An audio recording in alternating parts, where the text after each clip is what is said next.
Welcome to the podcast, Morgan Ekovich. Thank you so much for being here and being my guest today. Thank you for having me. I'm excited to do this with you. Yes, I'm so excited to hear what all's going to transpire in the next, 20 to 30 minutes or so. So, first I want to let everyone know and our listeners, like, who are you? So, Morgan Ekovich is the owner and head trainer of Get Fit With Me, an online fitness business where she helps busy moms and busy women professionals create and build the healthy lifestyle that works for them. In addition to her fitness business, Morgan is a productivity and organization coach as well as a business coach. Morgan loves teaching and helping people recognize that in health, business, and in their personal lives, micro habits, routines, and celebrating wins overlap and are crucial to a person's overall productivity and well-being. And most of all, Morgan loves to help people win in all areas of their lives. So, welcome again. And I know you and I love to learn. We love to learn. We both love to learn so much, and we tend to read similar types of books. But Mhm. I'm really excited to hear some of those insights. But first, I would like to get to know a little bit more about what your online fitness business, Get Fit With Me, really entails. So, can you share a little more about that? Yeah, so there's a few different ways that I kind of run the fitness business. It's not the traditional, like, here I write you a program, you go do it on your own. Because so often when I was an in-person trainer, I realized there was a disconnect between the one time I saw you and your homework, and then the communication and the follow-up and the accountability portion that fell into it. Hmm. So, whether it's our holiday program that we run once a year, or it's our monthly accountability with health, nutrition, and mindset changes, no matter which program it is, it's not just one and done. It's a hey, check in. How is this going every single day? Not just on Monday when we had the conversation. So it's really incorporating those micro habits in not just fitness, but in nutrition, in our mindset, in how we follow up. And I do believe that there is a correlation between our health and how we show up either as a busy mom or a busy professional or whatever that role may be. Because when we don't take care of ourselves, it shows in other areas and we become more fatigued. So it's really about creating small changes in our life that will last a lifetime rather than, okay, I'm going to do this for 30 days. Okay, that didn't work. I'm going to do this for 30 days. Like making small changes. Oh, I love that. I love that. And I know that you just, throughout, like, you have some programs and workshops. So, well, might be something for the end, but I just want to throw Mhm. that in there right now that we're talking about it. Do you have any workshops or programs coming up? Or you said something about monthly accountability, I think even around the Christmas time. What programs and stuff do you have in the works? Thank you for asking. So I do have an accountability program that is a month-to-month basis where I work one-on-one with women to figure out what are those things you want to change daily and really looking at who is that person you want to become and what are those daily actions that we need to be doing to get us to that person that we want to become. Because we all have this vision of what healthy is. Well, what does healthy mean to you and what actions do we need to be doing? Mhm. So that is one that anyone is welcome to sign up, have a conversation with all year round. There's a very few times when the roster is full and we've got to do a wait list, but most of the time we've got an evergreen. People come in, they enjoy, then they move to the next thing. Mhm. In the holidays from Thanksgiving to New Year's, and you've participated in it last Mhm. year, Yep. is our Commit to Your Health holiday program, is what I'm calling it this year. Okay. And this year we've changed it up a little bit where instead of just having you focus on your one action, I'm giving you the actions with the choice to add in one of your own. Okay. Reason being is I found a lot of people get stuck in which one's the right one, what's the decision, that I'm just making the decision and I'm going to follow up with you on, are you moving your body? Are you eating a balanced meal? Are we drinking our water all throughout the holidays? Because the biggest thing I heard from people is, I don't want to gain weight during the holidays. I want to maintain. Mhm. And so that's the biggest thing is we're here to maintain and get you feeling like you are yourself and not this stressed out, overwhelmed, exhausted mess of a person that you're just waiting for it to be over. Yeah, that doesn't sound like a whole lot of fun. So, and I know, and that program went through, and I just loved how that just like daily reminders, and it's just subtle. It's not like in your face, like, oh, you have to do this, but just, hey, just checking in. Did you drink some water today? Did you move your body? Just some of those things that just like, oh, yeah, because we can get busy, especially during those busy, crazy times of the holidays, where it just the time goes by so fast and we have a tendency not to take care of ourselves like we intend to. And so it's just a nice, gentle program to kind of reminders on what it is that we usually already want to do. We just need a little nudge. So thank you for that. Absolutely. Yeah, it's fun because I usually get the, oh, I'll just wait till after the new year. I'm like, no, let's not wait till after the new year because then we just put ourselves back a few steps. So it's that reminder during that busyness. Right, right. And that's great because we don't want to get ourselves in a hole to start the new year. We want to enjoy the holidays, and enjoy the holidays, meaning more emotionally stable and we're Mhm. happy to be around ourselves and happy to be around other people, and other people are happy to be around us. So we want to have that kind of connection over the holidays. And these little nudges on accountability can help with that. So I definitely have continued through a lot of those little nudges over this last year. So being in the health, fitness, and business space, how important is it to continually learn or update your skills and your knowledge? It is very important. So for my certifications, I'm required to have certain amount of continuing education credits Mhm. every, I think it's 2.5 years for my certification. And those are like those are like little webinars that you go to learn more about how to do injury prevention, things that I learned in school that are more continuing education in that sense. Mhm.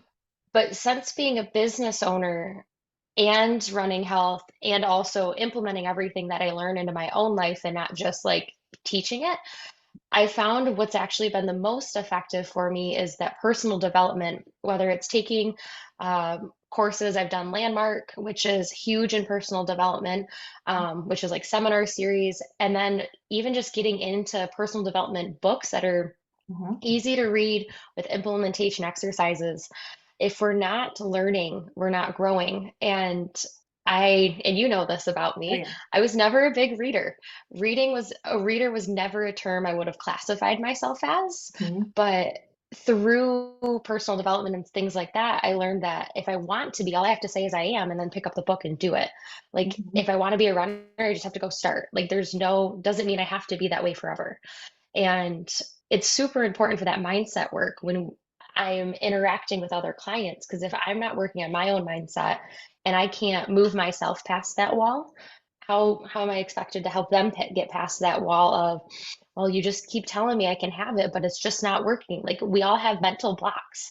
Right. So it's super important in all those aspects. Oh, yeah. I mean, we can just pick up just little things, right? Just one little thing from, a seminar or a book or something that, even if it's just an audio book, Mhm. we learn in different ways. And one little thing can really shift our perspective and our mindset about that. Just like what you said is like, if you say, I am, a reader, Mhm. you know, that's just a little shift of words, but it creates a huge difference in how we approach things. And yeah, I mean, I always like to read, and which was nice, but I never really found time, Mm. as busy mom and, busy entrepreneur. Is so hard, but it's so critical to keep up because we need to up level as soon as we get, we move up, like you said, you're a business owner now. Oh, there's so much to learn. Like nobody teaches you all of that, right? Like nobody Yeah. teaches you everything you need to know in school.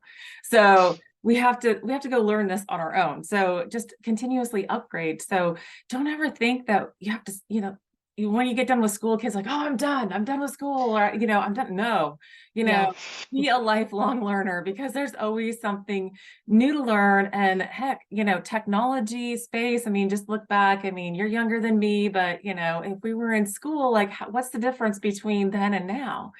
I mean, I was in middle school, it was those big honking computers, and Those Yep. monitors, and now we have it in the palm of our hand with our phone, like so much has changed, so we have to continue to learn. But what books have you read recently that you really are, implementing or just have taken a lot from? So there's one that I've finished recently, and there's one that I've started, but I listened to the summary. So I feel like I've read the whole book without actually reading the whole book. Yep. And they're The Gap in the Gain and Atomic Habits.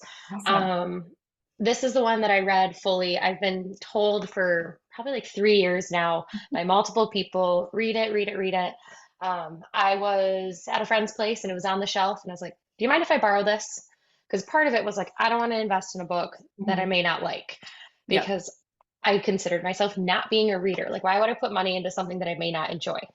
And pulled it off the shelf. They let me borrow it, and I have tons of sticky notes. So this right here has probably been the best one that I've read so far. Mhm. And then Atomic Habits, I actually listened to as a summary on Hoopla originally because it was a short, I think it was like 2 hour summary, which is kind of long now that I think about that, 2 hours.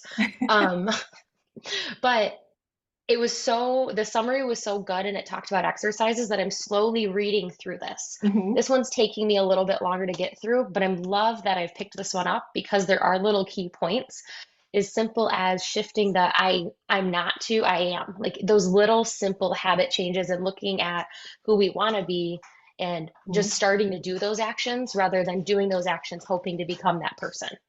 Yeah, that's great. I mean, I too have read The Gap and the Gain. I've read that a few years ago. And I'm one that if I really like a book, I like to study it. So then I take notes on it. And I think I've shared some notes with people when they haven't read the book. And just to, just here's my highlights from the book. And I mean, I don't know, what is one of your biggest takeaways from The Gap and the Gain? So it's hard. So I think I have two, Okay. if that's okay. Yep, that's okay. The the first one I think is literally just the concept of how we look at our goals. Are we in the gap or are we in the gain? And they cover that in the first like 2 pages of the book. So I Mhm. felt like even 2 pages in, I was like, well, I felt like I got everything I needed out of this book. And it's shifting that where we start, where we currently are, and where we want to be, rather than always looking forward to how much we haven't done. We Mhm. need to turn around and look at how far we've come. Mhm. And I've known that, I've taught goals, I've done things like that, but there was something about it, the way it was worded and the visuals that they had in the book that just made it clear, made it like, Yeah. oh, okay, I just did 45 workouts in the year. And my goal, rather than I still have 50 workouts to do this year, like look back at how much we've accomplished rather than always seeing how much further we have to go. So that was probably my biggest takeaway that happened right away because Mhm. it happened literally in the first, and they like ingrained it. They said it over and over again. I'm like, Oh yeah. okay, Yep. well, I'm never going to forget that. Um, Repetition, right? We learn by right. repetition. So over and over again, I think we got that, drilled in us. But even though we know it, I mean, I think that was one of my, biggest takeaways too, is just looking back on how far I've come. Mhm. And and that's okay. And then celebrate those because I'm one that's like, okay, done that, check mark, next. I'm Mhm. like, next, and I forget, like, where did you come from? And I'm like, oh wow, like you said, oh, I just did 45 workouts, yeah, I still have some to go, but I did this many, right? And if I hadn't started, where would I have been? And I know there's a bunch of exercises in the book, and the other one that really stood out to me. So I taught one of them in a different group, and we worked through about looking back 10 years, looking back 3 Oh, years, yes, because we yes. forget to look back. Yeah. And that was the exercise that I was like, that one's the one that's going to stick with me. And then I continued reading, and there Mhm. was another exercise, and there's one that I actually implement every day, and it's about at the end of your day celebrating 3 wins from that day and then creating your next 3 wins for the next day. And I really enjoyed that. And I practice that every single day. I probably get it 5 out of 7. I just shoot myself a text message Mhm. with date, 3 wins from today, 3 wins for tomorrow. Mhm. And the whole outlook is the last hour of our day. How they wrote it was the last hour of our day is usually wasted about all the things that we have to do and the dread and all of the like non-wins. That Mhm. if within the last hour of your day, if you write down your 3 wins from the day, does not matter what area they're in, and you create your wins for tomorrow, you go to bed thinking of what you're going to accomplish rather than all the things you have to do.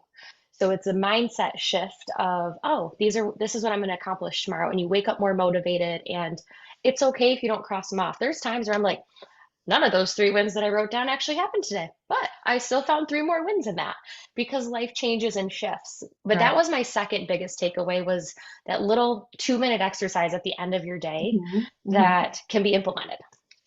That is, yeah. I mean, I remember the first part of that. I Okay. remember like the end of, just so thank you for reminding me the second step of that. Like the first step was like, hey, look, reviewing your day and what were your wins? And what I'd like to know what your takeaway is on what a win is, because sometimes I get into the feeling like it has to be this a big thing, like something big that I crossed off. But the more I look into it and the more I listen to others talk about celebrating your wins, it doesn't have to be very big. I mean, if you're Yeah. struggling, like some days I struggle, like, oh, I really don't want to, go for a walk after supper. I don't want to, do this thing, this little thing. I don't want to do it. But if you did it, that's a win. I mean, hmm you chose to, do this thing even though you didn't want to. So, what is your take on a win? I think a win can be something huge as, oh, I just made, so in business, for instance, I just made 4 sales today.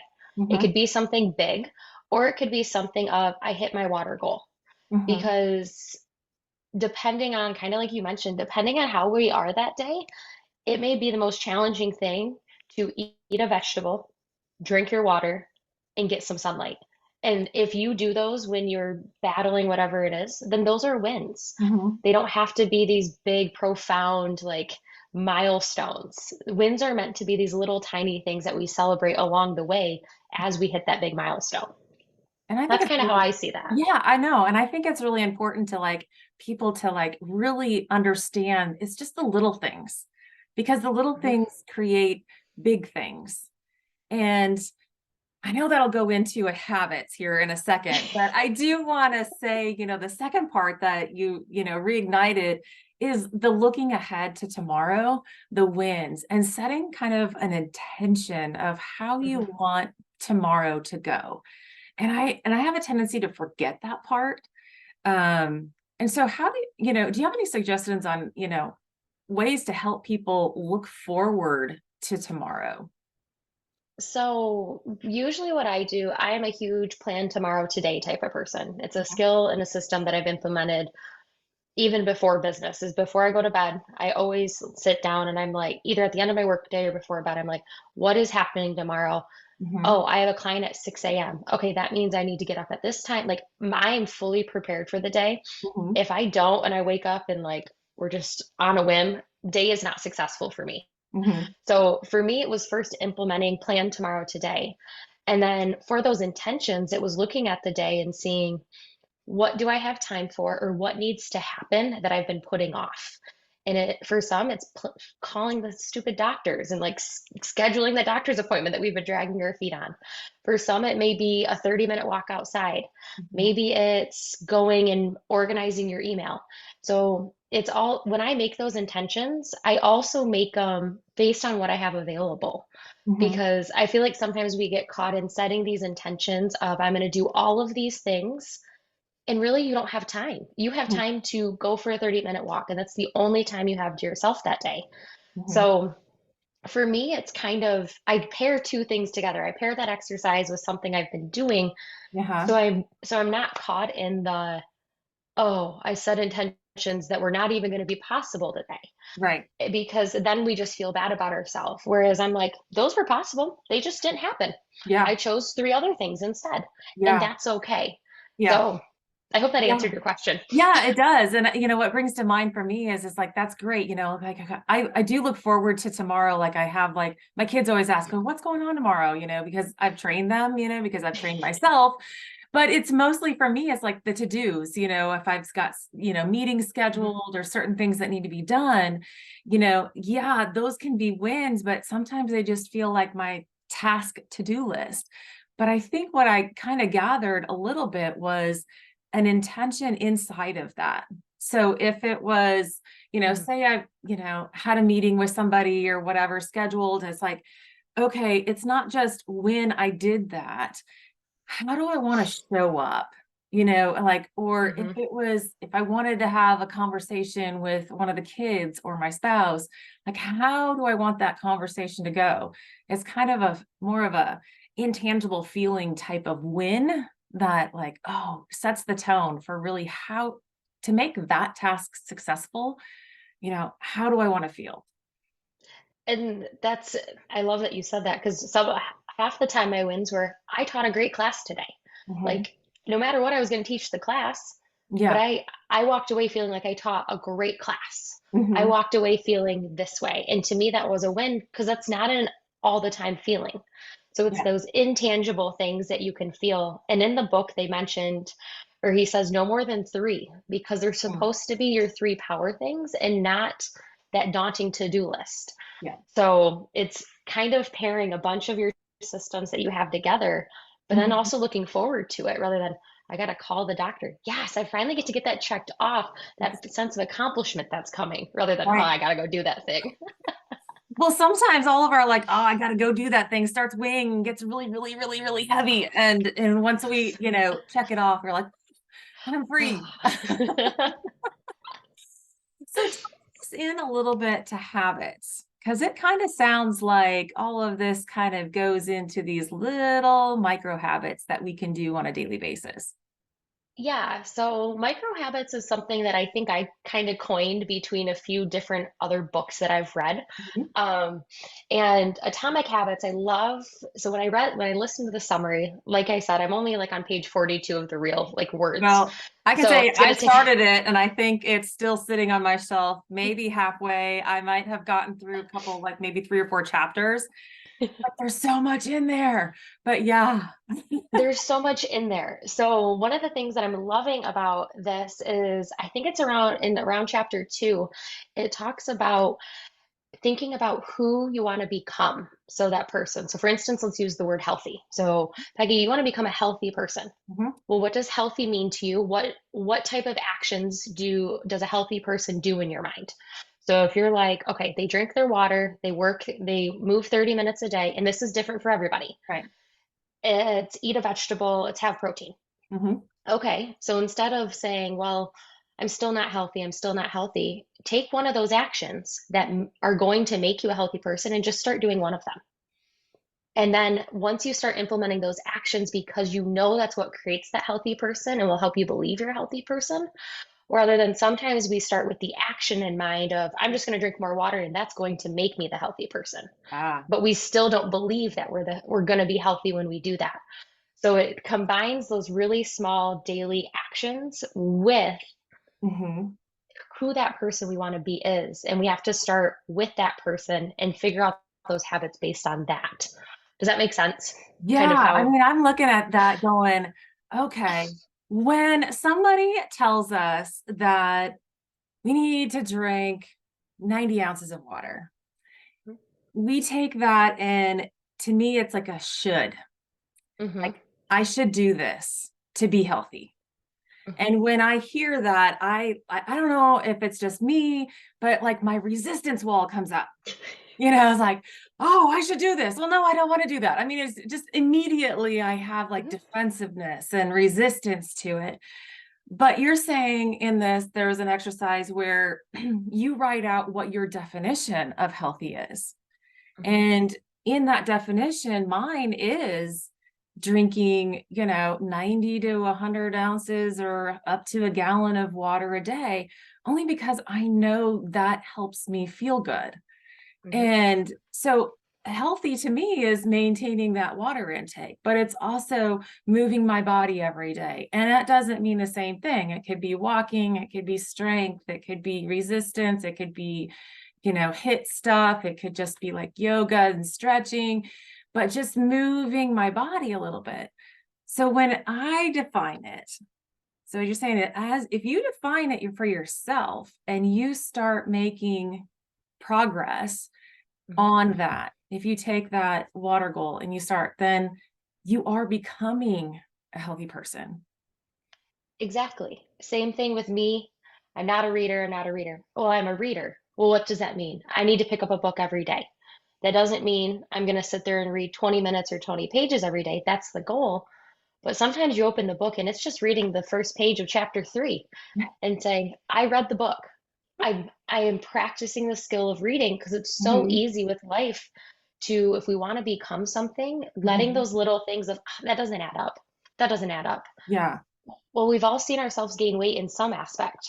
It doesn't happen overnight. It Right. usually takes a few years for us to realize of, oh, how did I get here? Mhm. It's this gradual. So it's works Yeah. the same way. Yep. When we go to something, it goes the same way when we want to get better. It's this very small, gradual on top, one stack on top of another, one foot in front of the other, very slow.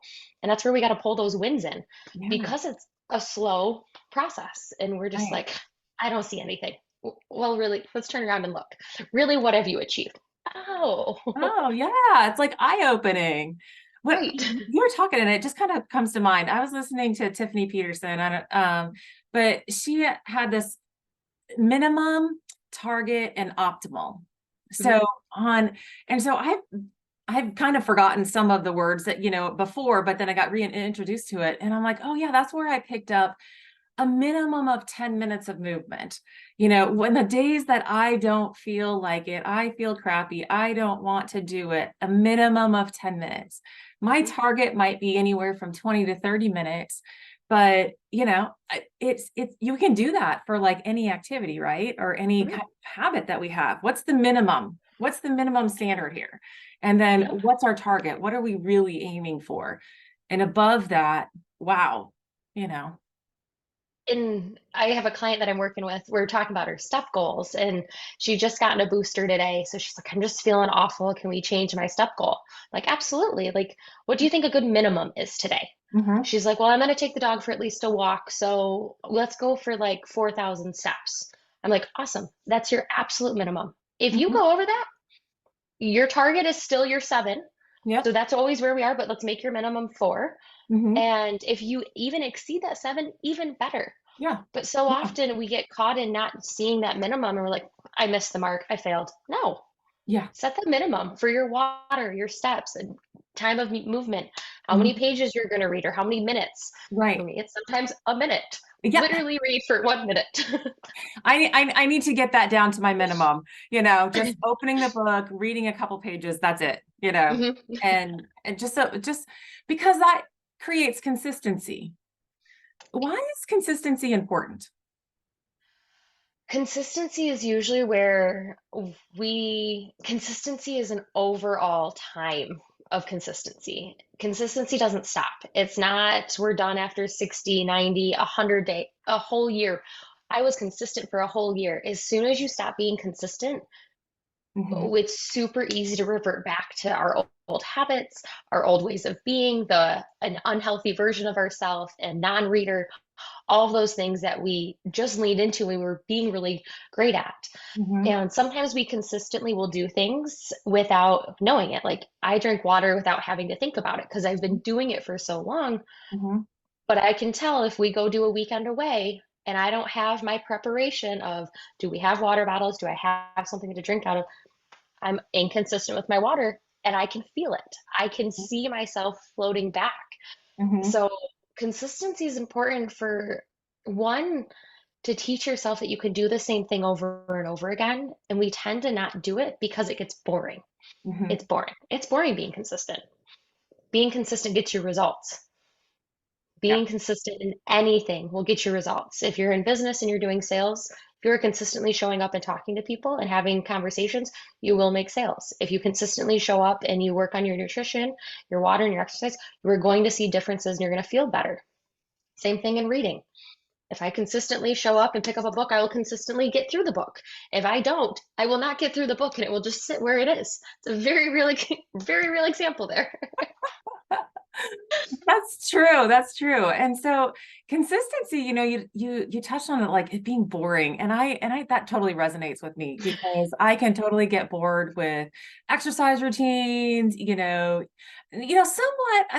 somewhat eating some of the same foods, but not really. It depends, but you can change it up just a little bit, right? Like to make it non-boring. So Oh, yeah. when I was just like, oh, I want to get, I had a goal for, a gallon of water. Well, what does that look like when I have, a, 32 to 40 ounce thing?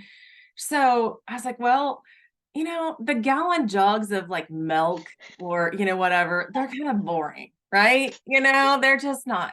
So I bought myself a cool looking water, a gallon water jug. And it was like, great. Like that was like more motivating to see that one, just pour from that. That looked a little bit more intriguing. Get a different water bottle. I Mhm. don't, I mean, when things get boring, we just tend to like, slough it off. But then we need to be creative, right? Exactly. So one of the things that you've used in our My Coach app for Mhm. accountability is you get like confetti every day that you create your streak, and you get to see the instant gratification of Yeah. like the screen throwing confetti at you. So Yeah. very easy. You could even create a sticker chart, like you have a potty chart for your Mhm. kids. Yep. Like every day you get to put a fun sticker on the board, like super fun that way. The other thing is when it comes to eating, I see a lot of people like, I eat apples and carrots. And they're like, as soon as I'm bored with apples and carrots, I stop eating my fruits and vegetables. And I'm like, let's create a very long list of all of the fruits and vegetables we enjoy. Hmm. And then when you get bored of carrots, pick something else on the list and get yourself bored of those and pick something else other than apples because we forget that there's things out there. Yeah. We get so stuck on the three favorite vegetables, the three types of protein, the three types of carbs, whatever we are, Hmm. and we forget like, oh, I like broccoli. Oh, I kind of like lamb. I get like we like these things that are Hmm. different, and it's having that variety but still being consistent. Because as soon as we lose that variety and that funness, we're gonna say, and that Yeah. excitement, Yeah. we revert back to our old habits of eating out, eating things that are frozen and processed. Like it's natural, or not moving our body. When workouts get boring, we just decide, nah, I'm just not going to do anything. I don't feel like going on a walk today. So, I guess I don't have to exercise today. Right. There's so many choices out there, right? And so we have to be open to like, oh yeah, there's more than just carrots for vegetables, Hmm. but there's more than one way to cook a carrot or eat a carrot too. So Yes. I mean, that is one of the things we kind of forget. We get in this monotone like stream of what we think something is. And it just takes my kids coming home. Well, Mom, I cook zucchini in the air fryer. Oh, That sounds good.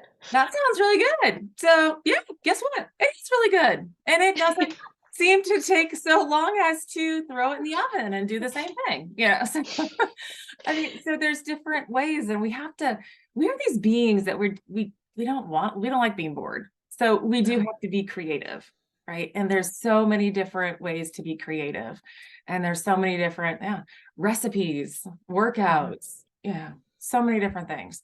So, wow, we've covered a lot. Is there anything else that you want to just throw out from, your experience? Anything more from the books that you've read?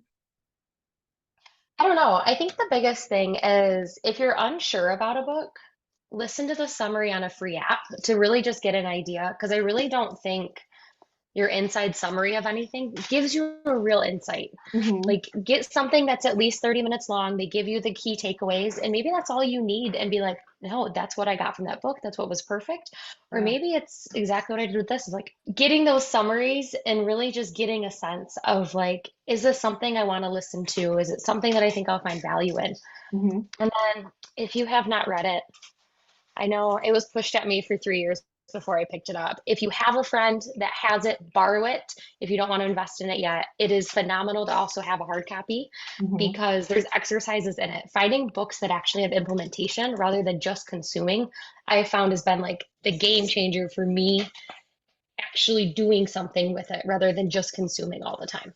Yeah. So both Atomic Habits and The Gap and the Gain have a ton of exercises in them to do and just questions.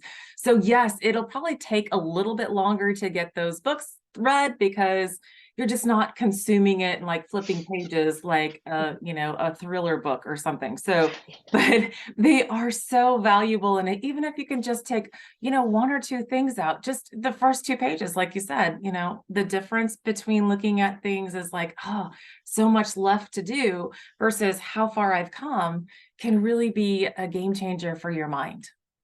Absolutely. I'd love to know if we still got time, what was out of the Atomic Habits, a little bit that you've read, what was your Mhm. takeaway? Because it sounds like you're about just as far as I am. Did you have Yeah. anything else that kind of came up? I haven't looked at it for a little while, but I do think that it's just that consistency of doing something Mm, just over and over, again, just a little thing, and it just shifts your brain. mhm. And so the Atomic Habits, there's so many different things in there that you can do. There's so many exercises Oh and yeah, so many different changes that just pick one, right? Just just pick one, just one, just just one, one, just just one. one, and try it. Yeah, just and try it for a while. So awesome. Thank you so much. Where can people find out more about you, find out more about your programs, your upcoming, your monthly accountabilities or your holiday program? So probably the best way is to jump into my free Facebook group uh, for busy moms, fitness, nutrition, mindset, and accountability. It Mhm. says for busy moms, but like Peggy mentioned above, I help busy professional women who just struggle with the time management, time for themselves, and trying to do it all and feel their best because there's a balance that goes into all of that. Mhm. So in that group is where I promote. I also have a website that on there you can get more details on everything, and I believe I shared that with you. Yep. And I'll So put it in the show notes. it's perfect. So yep, website and Facebook group are going to be the best. And when you jump in, I always send a welcome message. So when I reach out to you, that's your opportunity to say, I wanted to talk about this thing, Mhm. and we'll have a conversation. We'll see if something's a good fit for you. And if not, the free Facebook group is a container to come every single week at noon, Thursdays, Eastern Standard Time, and to learn on something that you can actually walk away implementing. So it's a free resource that's out there for anybody who would like to join. Well, there you go. Everybody can start their consistent little habit of going to Morgan's group on Thursdays at noon Eastern time and get a tidbit that they can walk away with and implement for the next week. Well, thank you so much for joining me today. Appreciate it. Go check out Morgan Ekovich and her Get Fit With Me program and her Facebook group, which I will put in the show notes.